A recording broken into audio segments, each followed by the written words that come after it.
Salam sejahtera. Selepas Syed Saddiq Syed Abdurrahman dilepaskan daripada hukuman penjara dan sebatan, ramai orang juga yang meroyan marah.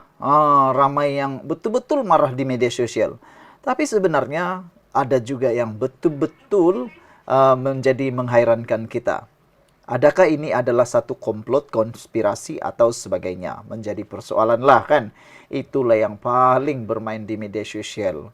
Pada waktu itu sebenarnya pendakwaan terhadap Syed Saddiq Syed Abdurrahman dalam keadaan politik tidak tentu, tarik-menarik sokongan dan sebagainya. Ada yang menuduh Syed Saddiq Syed Abdurrahman mungkin terkena perkara yang menyedihkan sehingga dibawa pendakwaan itu kerana mungkin ada kaitan dengan politik, kata mereka lah. Tapi hari ini gembira untuk Syed Saddiq sebab dia terlepas. Tapi pada masa yang sama, ceritanya lain pula dengan Ismail Sabri Yaakob. Hari ini SPRM mengumumkan keputusan tentang siasatan terhadap Syed Saddiq pula. Ismail Sabri Yaakob, mantan Perdana Menteri Malaysia. Siasatan kes Ismail Sabri Yaakob disahkan selesai oleh SPRM dan kini SPRM akan lucut hak wang 170 juta ringgit. Wow! Ini betul-betul satu jumlah uang yang luar biasa banyaknya. Ada saingan dengan Najib Tun Razak. Kali ini lucut hak uang 170 juta. Nak menjadi tanda tanya, uang ini milik siapa? Dari mana? Untuk apa? Itulah yang betul-betul mengejutkan kita. Tapi saya rasa SPRM mempunyai maklumatnya. Menurut SPRM apa? Ikuti terus ulasan ini untuk mengetahui kenapa SPRM nak lucutkan hak 170 juta yang menjadi pertanyaan kita tadi. Dari mana, untuk siapa, dan juga milik siapakah uang ini. Saudara, sebelum kita teruskan ulasan ini, saya nak perkongsikan dengan Anda semua, ini Transfer Factor for Life. Ini ialah terapi imun yang meningkatkan daya imun badan Anda sehingga 400%. Secara umumnya, kita kena penyakit karena daya imun badan kita yang lemah.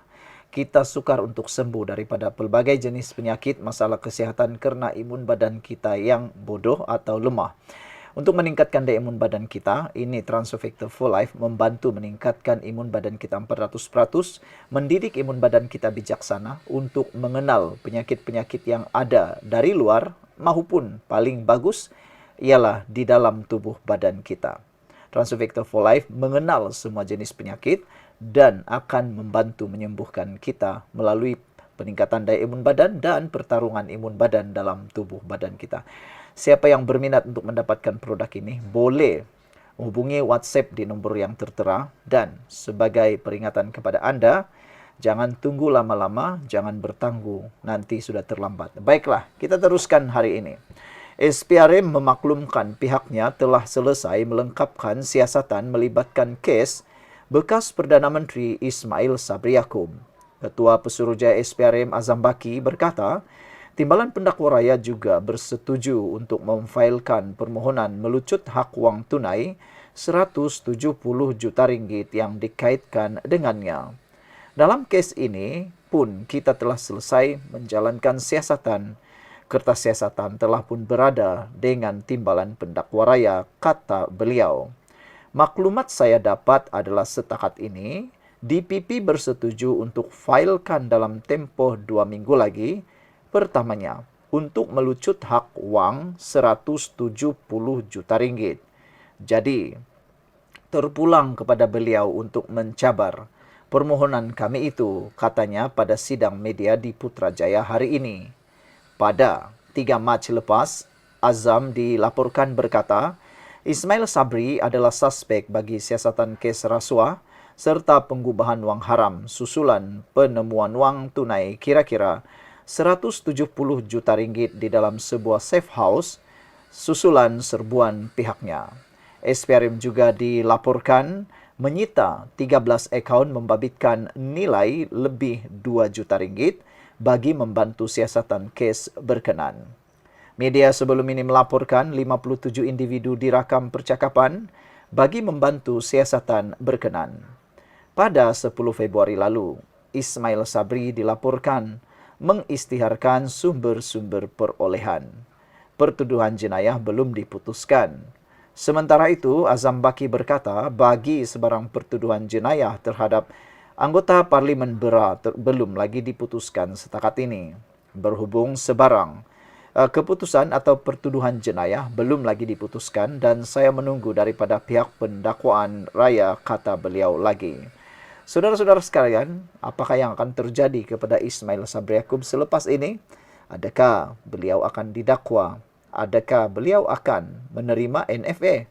Tak tahulah. Kita tunggulah nanti keputusan pendakwaan sama ada akan didakwa atas pertuduhan jenayah ataupun belum. Karena kata SPRM, berkaitan dengan pertuduhan jenayah belum lagi diputuskan dan beliau menunggu daripada pendakwa raya. Tapi yang pastinya menurut Azam Baki, SPRM akan memohon untuk pelucutan hak wang 170 juta ringgit. Wah, sayang juga kan duit ini. Kalaulah ini milik sesiapa dan dilucutkan pula, sayanglah. Oke, jumpa lagi. Bye-bye. Salam sejahtera, terima kasih kerana bersama dengan saya di Nazalin Unity Channel. Gempar di seluruh Malaysia apabila Syed Saddiq Syed Abdul Rahman dibebaskan daripada pertuduhan menyeleweng 1.1 juta dana pemuda bersatu. Mahkamah Rayuan hari ini sebulat suara membebaskan Ahli Parlimen Muar Syed Saddiq Syed Abdul Rahman daripada semua sabitan dan hukuman melibatkan 4 pertuduhan bersubahat, melakukan pecah amanah jenayah, salah guna harta dan pengubahan haram, membabitkan dana angkatan bersatu anak muda armada. Keputusan itu dibuat panel 3 hakim yang dipengerusikan oleh Ahmad Zaidi Ibrahim bersama Hakim Azman Abdullah dan Norin Badarudin. Mahkamah menerima rayuan bekas Menteri Belia dan Sukan itu berhubung keputusan Mahkamah Tinggi Kuala Lumpur pada 9 November 2023 yang mensabitkannya dengan hukuman penjara 7 tahun, 2 sebatan serta denda RM 10 juta. Sebelum kita teruskan ulasan mengapa Syed Saddiq Syed Abdul Rahman dilepaskan oleh mahkamah, jangan lupa tinggalkan komen anda dan saya perkenalkan kepada anda sebelum saya hurai mengapa Syed Saddiq Syed Abdul Rahman dilepaskan oleh mahkamah. Perkenalkan kepada anda, ini jawapan kepada masalah kesihatan anda. Transfector for Life bukan ubat tapi terapi imun yang mendidik imun badan kita menjadi kuat dan juga seimbang serta bijaksana. Transfector for Life ini menjadikan anda kuat dan sehat untuk melawan penyakit daripada dalam tubuh badan anda. Secara umumnya, kita kena penyakit kerana imun badan kita yang lemah. Secara umumnya, kita sukar untuk sembuh daripada penyakit kerana daya imun badan kita yang bodoh. Oleh sebab itulah, dengan kekuatan imun badan kita, kita boleh sehat dari semua jenis penyakit. Jadi, dapatkan produk yang hebat ini melalui nombor telefon yang tertera dan ingat, ini ialah produk yang diperakui oleh semua doktor di seluruh dunia, lulus KKM dan juga halal. Cepat dapatkannya sebelum anda terlambat. Ingat, penyakit anda tak pernah tunggu-tunggu anda. Anda tunggu-tunggu, anda akan merana. Cepat dapatkannya bagi membantu meningkatkan imun badan anda. Baiklah saudara-saudara sekalian. Mahkamah Rayuan hari ini menerima rayuan bekas Menteri Belia dan Sukan itu berhubung keputusan mensabitkannya hukuman penjara 7 tahun 2 sebatan serta denda 10 juta. Ketika membacakan alasan penghakiman lebih sejam, Norin berkata pertuduhan bersubhat pecah amanah yang dihadapi oleh Syed Saddiq adalah tidak berasas. Norin berkata pendakwaan gagal membuktikan niat tidak jujur Syed Saddiq ketika memberikan arahan supaya 1 juta ringgit dikeluarkan dari dana armada. Dakwaan ketidakjujuran Syed Saddiq yang membawa kepada keuntungan secara salah, wrongful gain, kepadanya atau kerugian secara salah, wrongful loss, pada pihak armada tidak dapat dibuktikan. Hakim Mahkamah Tinggi gagal menilai keseluruhan keterangan yang dikemukakan dan ia membawa kepada kekilafan ketika mencapai keputusan mensabit dan menghukum Syed Saddiq. Ini memerlukan campur tangan mahkamah, kata Norin. Hakim Norin turut menyatakan pendakwaan gagal menunjukkan bukti kredibel bagi menyokong pertuduhan menyalahgunakan wang RM120,000 daripada akaun Maybank Islamic Berhad milik Armada Bumi Bersatu Enterprise. Katanya, Tiada bukti yang menunjukkan kes pendakwaan bahawa wang Rp120,000 yang dikeluarkan itu milik ABBE atau Said Sadiq. Oleh yang demikian katanya, tiada bukti bahawa Said Sadiq menyalahgunakan wang Rp120,000 daripada akaun Maybank Islamic Berhad.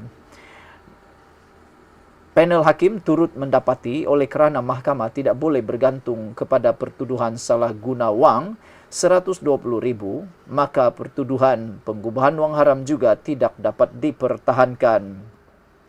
Sebelum ini, Said Sadiq memfailkan rayuan bagi menepikan sabitan dan hukuman penjara 7 tahun, dua sebatan serta denda RM10 juta yang dijatuhkan oleh Mahkamah Tinggi Kuala Lumpur selepas didapati bersalah atas 4 pertuduhan berkenaan.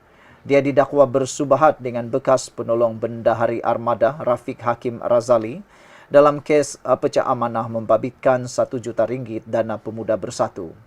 Kesalahan itu didakwa berlaku di CIMB Bank KL Central pada 6 Mac 2020 mengikut Seksyen 406 Kanun Keseksaan.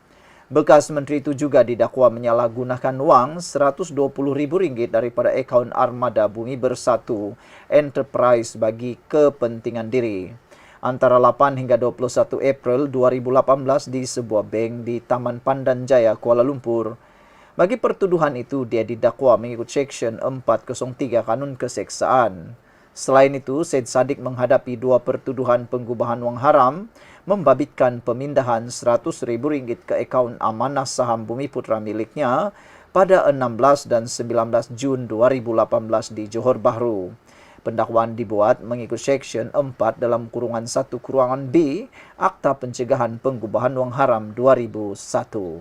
Sekian dulu untuk kali ini. Jangan lupa tinggalkan komen anda dan tahniah kepada Said Sadiq Said Abdul Rahman. Bye-bye.